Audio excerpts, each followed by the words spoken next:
My name is Maddie Whittle. I'm a member of the programming team at Film at Lincoln Center in New York. And I'm really delighted to be here with the filmmaker and star of Final Set, which we're really excited to be featuring in this year's edition of Rendez-Vous with French Cinema. It's an excellent film. I just rewatched it this morning, and I'm very excited to have Quentin Reynaud, the director, and Alex Lutz, the star of the film, here to answer some questions. Quentin, we'll start with you. This is one of your first feature films, I believe your second feature film. And so you're on the rise, you're early in your career, you are sort of emerging on the scene, and surprisingly, in some ways, this is a film about an athlete at the end of his career and who's really facing a set of choices that come with age and with sort of being forced to think about retirement. So could you just talk about your inspiration and what sort of drew you to this subject matter, sort of counterintuitively, perhaps? But the thing, yeah, it's my first movie in solo, so I guess it's more or less my first movie, because it's not the same thing when you are co-directing a movie. But the idea of the movie was that the sports and the sportsmen, in a general way, do not have the same way to, they are getting old in a different way. Like when you're 35 or 37 in sport, you are finished. In French, we are saying this is a little death. So you're saying that more or less at the same age I am starting, but the thing is that in cinema or in movies, you can start at 50 or 55. When you see, like, for example, Jacques Audiard, he started his career as a director very, very late, and you know what he's doing right now. So the thing that was really interesting me was exactly that point. It means that, like, at 35 or 36, 37, just at the beginning, more or less, or the middle of what you are doing, it's finished, because you cannot do it anymore. So you have to ask the question, when do I have to finish? When do I have to say stop and do something else? And the thing is that as you are starting, usually when you're like 5 or 6, you've been doing this for like 30 years, and you do not how, or you don't know what to do else. Maybe you just not capable of doing anything else. So that was the main question of my character played by Alex Lutz, that what can you do when you're finished at 37? Because you cannot play tennis anymore the way you used to do. So that was the idea. And it's, I'm interested in the choice of tennis specifically, and what, because in some ways the story of an athlete reaching retirement age is universal across sports, but there's a very particular flavor of tennis that feels crucial to this story. Yeah, sure. Firstly, it's tennis is underrepresented in cinema. I mean, there are very few movies that are talking about tennis, or at least they are talking about it, but just as a kind of a background. Like in Match Point, it's not really talking about tennis, but it's more like a story, and the background is tennis. Exactly as a even Borg McEnroe, recent film, is not really about tennis. It's about about two big men that are just fighting one against each other. I was really looking for get into the mindset of the player.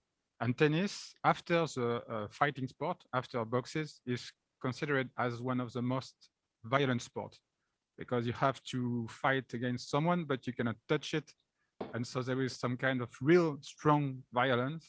And this is why I wanted to work on this aspect of sports with tennis, because it is as much as, at least as much as violent as box, but you cannot touch your adversary, your opponent. So yeah, it's something very special about tennis. It's like you are alone, just alone in yourself. You cannot blame anyone for losing, but still you have to face someone else in front of you, and you cannot even touch it. So it can be frustrating sometimes. It's a mix of all these things. I'm interested in what went in technically to the both the tennis sequences, the actual game sequences in the film, and also the sort of whole apparatus. You see in the credits that you worked with the French Tennis Federation, and it's a very detailed portrait of the life of a tennis player. And so I wonder what kind of research went into that. And then also, Alex, on your part, physically, what went into the role to embodying this character of a very, very elite tennis player who's nonetheless at a very particular point in his career. Yeah, I just take the technique and Alex for the physique. We didn't need any. I did not need any a lot of research because I am a tennis player and I know very much like the mythology of tennis. I've been playing tennis all my life, so it was just the kind of stories that I just for the last 20, 25 years. So it was just I just needed to put them back together and to mix it up and to get the story of Tom Edison. And for the rest and the physical side, I will ask Alex answer because he's the one. Answer in French. J'ai tout compris quand même. Très bien. Mais je vous ferai pas l'affront de vous parler dans un très mauvais anglais. Sur ma préparation physique, c'était ça? Comment ça s'est préparé? Déjà, il y a eu la lecture du scénario qui m'avait beaucoup touché, et sans que ce soit une proposition de Quentin, puisque j'étais pas du tout dans, même si on se connaissait, qu'on est des amis, je veux dire, il y avait surtout pour lui, et dans une rencontre que l'on a faite assez par hasard, l'envie de connaître mon sentiment sur le scénario sans me projeter dans l'histoire. Et moi, pour le lire, c'était assez agréable parce que je pouvais vraiment lire le scénario sans me projeter également, et donc lui donner un sentiment. Et j'ai vraiment été bouleversé par le scénario, par la précision qu'il y avait déjà dans le scénario. Et moi, je pressentais que ça allait être un très beau film parce que déjà dans le scénario, il n'y avait pas de, comment je dirais, il y avait la présence d'un portrait très fort à fabriquer. Donc ça, c'est vraiment mon corps de métier, mais je voyais la précision tennistique. Il n'y avait pas de mauvaise banalisation comme ça peut des fois avoir lieu sur un film. On va parler d'un sujet extrêmement précis, sportif ou autre d'ailleurs, et par souci que le spectateur soit pas perdu, alors on va banaliser. Et je trouve souvent ça fait des films un peu ou loupés ou gâchés, ou enfin qui loupent quelque chose. Et je trouve que plus on assume une connaissance de son sujet, une précision dans son sujet, plus paradoxalement, et je ne me l'explique pas, mais plus paradoxalement, le public achète ça, prend ça très, très fort, et a l'impression d'être un témoin privilégié et invité à quelque chose qu'il ne connaît pas forcément. Et le fait qu'il ne connaisse pas tout techniquement, le public, ça n'est pas si grave, et au contraire, ça sert le film. Donc moi, dès la lecture, j'étais très rassuré par ça. Et puis la connaissance tennistique de Quentin, sur laquelle je pouvais vraiment me reposer, parce que évidemment, moi, je n'ai pas du tout cette connaissance tennistique. J'ai un rapport au tennis de spectateur surtout, et voilà, j'ai une expérience sportive autre et régulière, mais qui n'est pas celle de ce sport-là. Et donc, il a fallu que je donne les clés à ce que souhaitait Quentin, donc une vraie préparation physique classique chaque matin, de renforcement musculaire, de cardio-training, enfin toutes sortes de routines sportives comme ça, auxquelles s'accompagnait l'après-midi du tennis à proprement parler, mais pour le film. C'est-à-dire, Quentin me dira si je me trompe, mais plus un tennis chorégraphié, un tennis découpé, travaillé geste par geste, et on pouvait, ma foi, passer 4 jours à travailler des récupérations de 3 balles lancées en même temps à une distance donnée, qu'à 3 jours passés sur des amorces de coups droits, ou des coups droits, ou des fins de coups droits, ou des démarrages de service. Enfin voilà, des choses comme ça où même la pratique tennistique était extrêmement découpé, extrêmement détaillé pour ce dont il allait avoir besoin dans le film. Et puis après, c'était ma petite cuisine d'acteur que ben, si je prenais une bouteille, un trousseau de clés, un verre ou un sac, il fallait qu'il n'y ait pas l'ombre d'un doute que ce type soit, tout en prenant son sac, son trousseau de clés ou sa bouteille, un tennisman depuis 30 ans. Et ça, c'était très important pour Quentin. Il avait besoin de voir à chaque seconde un athlète, puisqu'on le voit beaucoup, beaucoup au-delà du sport dans son quotidien, cet athlète. Before talking about my physical preparation, I read the script and I was very touched. I had the opportunity to read it because I am a friend of Quentin. We've known each other for quite some time, and he wanted to have my feeling and my reaction. So my first reading was without projecting any feelings or without having in mind that I might have played the principal role. So it was very pleasant for me to read it this way, and I was overwhelmed. I was very touched by the story, and I immediately thought that it was going to be a beautiful film, and of course I was very curious and very interesting in being able to portray this very strong portrait of a 35 tennis player. It would have been very interesting for me to build that character. And I also liked very much the precision that was in the screenplay about the game of tennis. Sometime when there's a film on a specific sport practice, they can to be very generalized because they start from a false assumption that you don't need to be too technical or too specific because you're scared of annoying your audience, whilst in my experience is the opposite. The more you get very precise in all the details, the more an audience is captured and encompassed by the story itself. And I felt that I was a very privileged witness as the first viewer of this story of the tennis practice.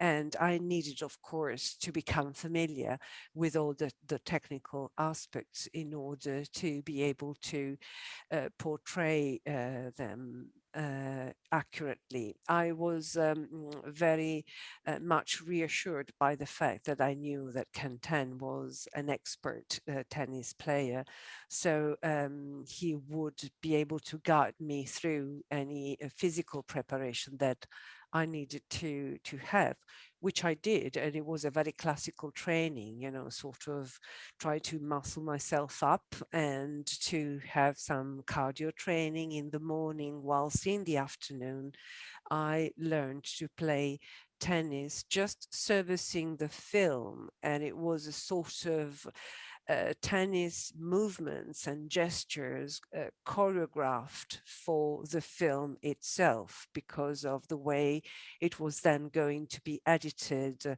with the stands-in for the film. So I had to learn specific gestures that I needed to make in a very accurate way. I could spend 3 days, for instance, in retrieving the balls, or to serve, or to have a right strike, you know, very specific elements that, of course, were very important for me to play the role, because the idea was to be able to perform all the gestures as if I would be an experienced tennis player, you know, in the way I hold my racket or in the way I grab a bottle.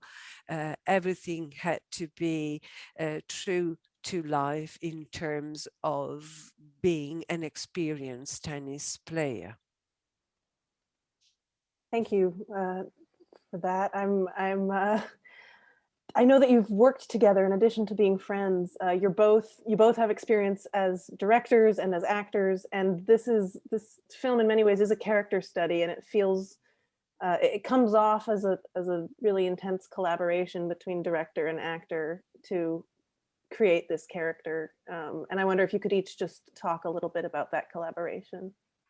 Bah, ce qui était intéressant, c'était que Quentin avait une vision extrêmement précise de ce qu'il avait à faire et était capable de me la communiquer. Et là où moi, tout doucement, je me suis senti assez heureux, et Quentin pourra peut-être mieux vous l'expliquer parce qu'il l'a vu extérieurement, moi je l'ai juste ressenti, donc j'en sais rien, mais à un moment donné, malgré le fait de pouvoir me reposer sur ce qu'il me donnait pour me nourrir, à un moment donné, je me suis aussi offert ma propre manière de traduire ces choses-là, de traduire ce qu'il souhaitait, pour que ça soit pas juste un copier-coller de ce qu'il souhaitait, mais quelque chose qui passe par voilà, dans le film est truffé de routines sportives, mais de routines même dans son quotidien, dans sa façon d'arriver dans son appartement. Enfin, on voit qu'on est quand même sur un personnage obsédé, obsessionnel, et c'est important pour son travail de sportif. Mais j'ai dû me la réinventer moi-même pour qu'elle me soit propre et pour donner de la réalité à l'image. Et puis Quentin, tu as qu'à compléter. Ouais. I can say that Quentin had a very precise and specific vision of, the way he saw Thomas and the way that he wanted me to portray him, and he communicated to me. I was very happy to be able to portray him the way he wanted me to. Then, of course, he's more able than me to comment on the result, because he saw me whilst I just felt what he wanted me to do.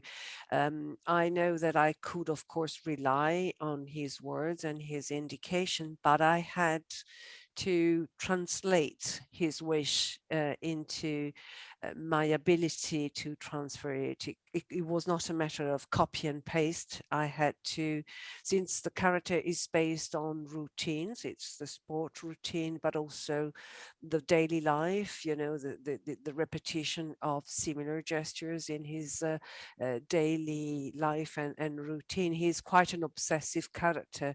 So I felt the need to reinvent his obsession in order for it to be real. Yeah, just to complete, yes. I think Alex, on my side, he's got something very special as a French actor. He's got the things that, we were talking about it just earlier. He's a little bit, I was often speaking of him as a little bit of a Buster Keaton for the way his face, he can express something with his face. But actually, we were just talking about Peter Sellers, and maybe it's more like Peter Sellers because he could embody any character and just make it very, very credible. Like I knew he would be credible as a tennis player. The only way I had to work with that was, I think, very physical. It had to be physical, and I think I knew, as he said, that he was going to make by himself the mind of the tennis player. He was going to understand with what I say. I did not need to direct him on this part, but I needed him to be, like, for example, I think the only thing I said a lot on the movie was just, put yourself, redresse-toi. Stand up. Stand up, like stand up, or just, soulève ta tête, lower. Lift your head. Lift your head. Just, be strong, like put your feet on the ground, be a real tennis player, be strong. And it was just like this kind of word. And immediately when I said these words to him, he understood.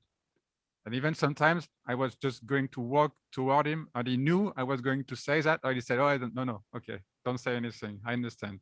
And it was just like, okay. And everything was different. So it was more like the way we worked on that character. I think it was very necessary to be physical, just like on the posture, to have a really strong posture, a tennisman posture.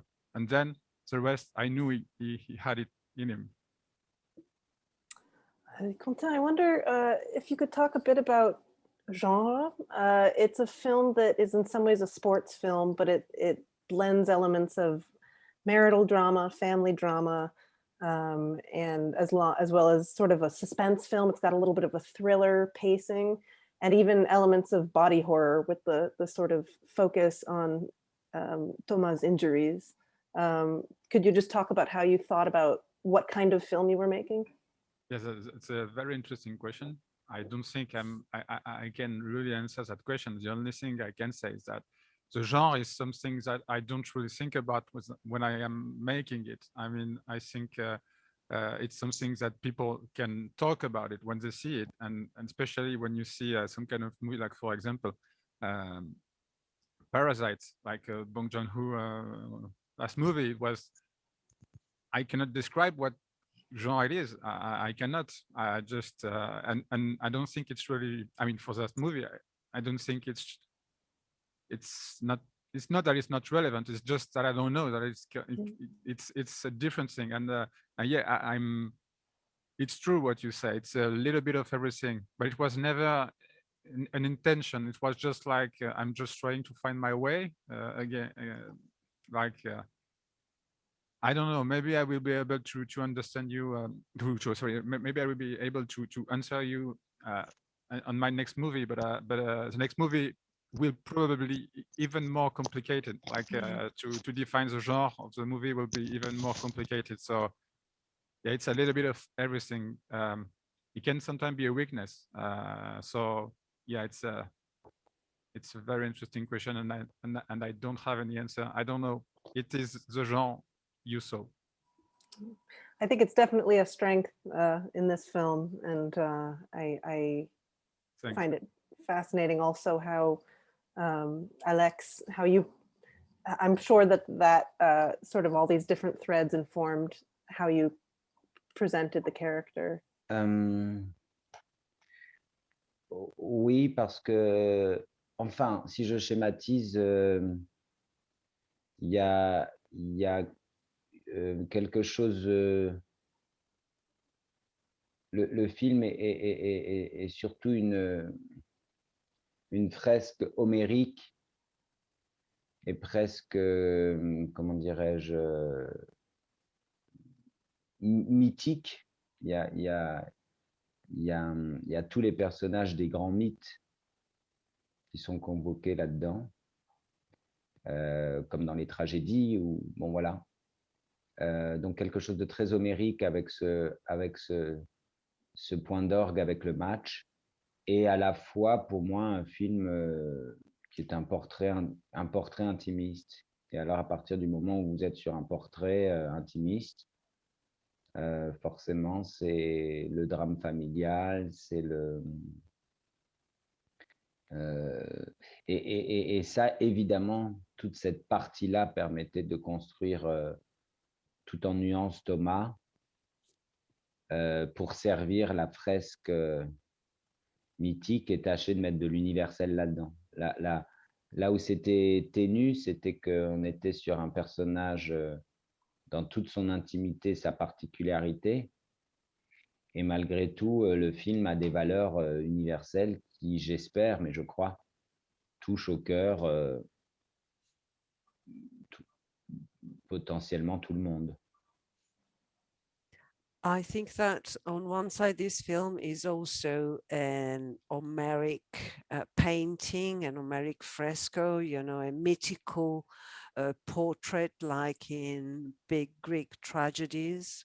And in that respect, it has a universal value, and on the other, it's a very intimate portrait of a man in a family drama, and the two sides, these two poles, somehow complete each other, and the intimate portrait serves the fresco, giving it a universal value, because at that point it has all the human part and the peculiarity of that human beings.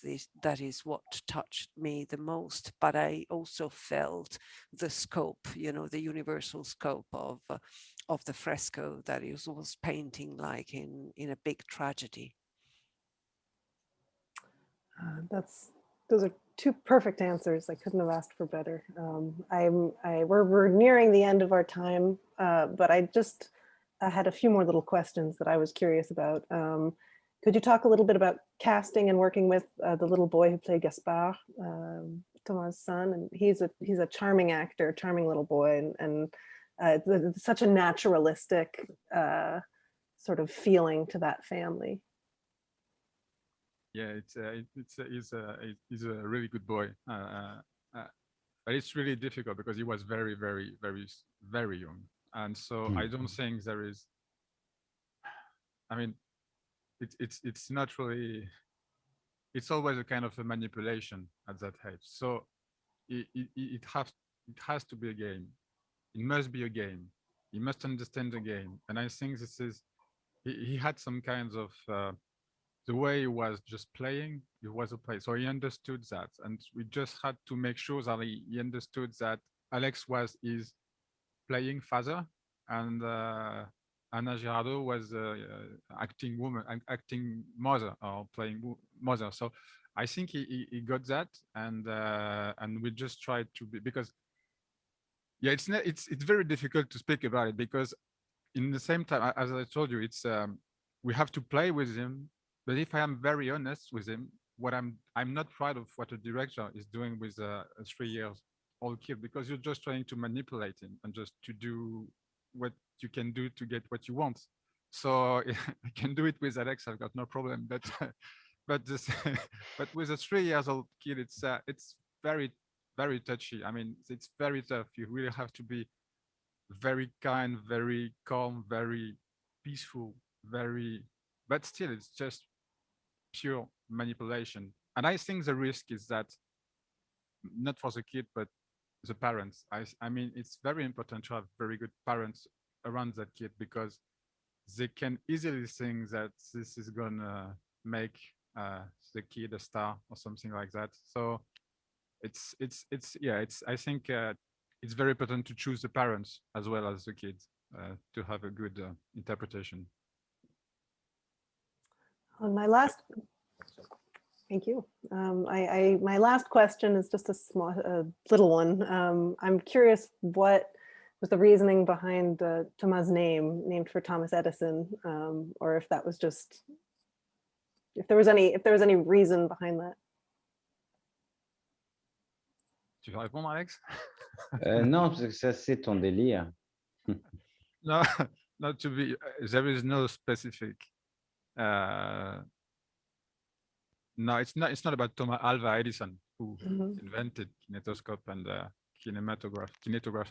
But no, there is no specific relationship between the two of them. It was just that I like the ideas of things are never quite exactly the thing we think they are. So actually, the title of the movie was Thomas Edison, the title, and because I liked just the ideas that you were speaking about genre. Maybe it's just the beginning of that idea. So like you think you're going to see something, but I'm not going to speak about that Thomas Edison. I'm just going to speak about the Thomas Edison of today with his own troubles. So and it was working pretty well as Kristin Scott Thomas was the mother, so we can have a kind of English mother and an English name.